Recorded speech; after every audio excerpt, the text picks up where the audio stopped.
Hello everyone. कुछ time पहले हमने एक वीडियो में कंस्ट्रक्शन 3D प्रिंटिंग के ऊपर डिस्कस किया था, जिसमें हमने देखा था कि इंडिया में कंस्ट्रक्शन 3D प्रिंटिंग के अंदर क्या क्या इनोवेशंस हो रहे हैं और क्या क्या स्ट्रक्चर्स बन रहे हैं। उसमें हमने एक स्टार्टअप माइकॉप का जिक्र किया था। वही माइकॉप ने अभी दीव के नागवा बीच के ऊपर एक रिसोर्ट का निर्माण किया है, जिसमें कच्ची भुंगा हट स्टाइल के डिज़ाइन में 30 डिफरेंट कंस्ट्रक्शंस किए हैं। ये प्रोजेक्ट माइकॉप ने स्टेमकॉन इकोसर्व और कामनाथ हॉस्पिटैलिटीज़ के साथ में मिलकर के बनाया हुआ है। तो ये तो हो गई इंडिया में 3D प्रिंटिंग कंस्ट्रक्शन के रिगार्डिंग की बात। लेकिन आगे हम चेक करते हैं कि वर्ल्ड लेवल पे 3D प्रिंटिंग कंस्ट्रक्शन सेक्टर में क्या क्या इनोवेशंस हो रहे हैं। जब भी हम नई टेक्नोलॉजी को अडेप्ट करते हैं so it should fulfil some kind of motive. कुछ तो उसमें नया होना चाहिए जो कुछ एग्जिस्टिंग प्रॉब्लम को सॉल्व करता हो। कंस्ट्रक्शन तो कन्वेंशनल प्रोसेस से हो ही रहा है, और अगर 3D प्रिंटिंग से कंस्ट्रक्शन करेंगे और सेम जैसा स्ट्रक्चर और वो सब कुछ बनाएंगे तो उससे कुछ मोटिव हमारा फुलफिल नहीं होता है। Technology should address a kind of existing problem and try to solve it with the kind of solution. अगर हम बात करें कंस्ट्रक्शन के रॉ मटेरियल्स की, so main ingredient is the cement. अब सीमेंट बनाने की प्रोसेस में एनवायरनमेंट को जो नुकसान होता है that is humongous. Do you know that to produce 1 kg of cement how much amount of carbon dioxide do you produce? It's around 800 to 900 grams. Yes, तो जब आप कंस्ट्रक्शन करने के लिए सीमेंट का प्रोडक्शन करते हैं तो 1 kg सीमेंट के सामने 800 से 900 ग्राम कार्बन डाइऑक्साइड आप एटमॉस्फेयर के अंदर रिलीज करते हैं। अगर हम ग्लोबली देखें तो वर्ल्ड में जितना कार्बन डाइऑक्साइड एनुअली प्रोड्यूस होता है उसमें से 8% ऑफ कार्बन डाइऑक्साइड सिर्फ और सिर्फ सीमेंट बनाने से प्रोड्यूस होता है। तो आप सोचिए कि ये बात एनवायरनमेंट के लिए कितनी हार्मफुल है।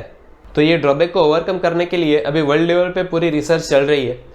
तो अभी कुछ ही टाइम पहले यूनिवर्सिटी ऑफ वर्जीनिया ने एक प्रोसेस डेवलप करी थी कि जिसमें 3D प्रिंटिंग कंस्ट्रक्शन से 31% तक का कार्बन एमिशन आप लो कर सकते हैं। और अभी वेरी रिसेंटली दिसंबर 2024 में ही नैनियन टेक्नोलॉजिकल यूनिवर्सिटी की जो सिंगापुर बेस्ड है उनकी तरफ से carbon capture science and technology journal के अंदर एक रिसर्च पब्लिश हुई है।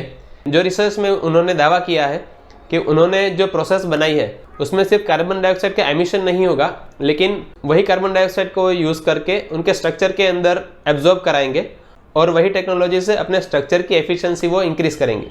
If they succeeds in developing this technology commercially it would be a game changer for entire 3D printing construction sector. इस रिसर्च को थोड़ा डिटेल में समझते हैं। जब भी आप कंस्ट्रक्शन के लिए सीमेंट और कंक्रीट का प्रोडक्शन करते हैं उस टाइम पे कार्बन डाइऑक्साइड का एमिशन होता है।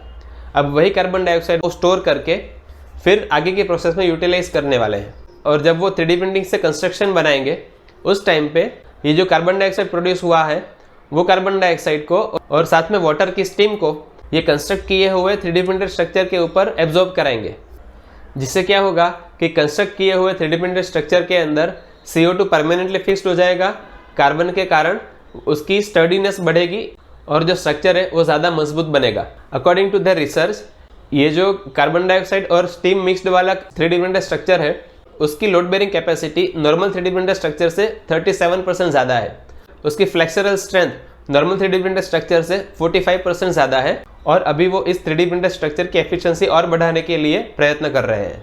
अगर ये रिसर्च कमर्शियली सक्सेसफुल होती है तो काफ़ी हद तक का CO2 एमिशन का प्रॉब्लम है वो 3D प्रिंटेड स्ट्रक्चर की मदद से सोल्व हो जाएगा, और तब जाके 3D प्रिंटेड कंस्ट्रक्शन का बेनिफिट सोसाइटी को मिलेगा। So what do you think on this research? Let me know in the comment section down below. If you like this video, then consider like and subscribing and share it with your friends and builder fraternity. I am Dr. Raj Soni signing off, and we'll meet in the next one. Thank you.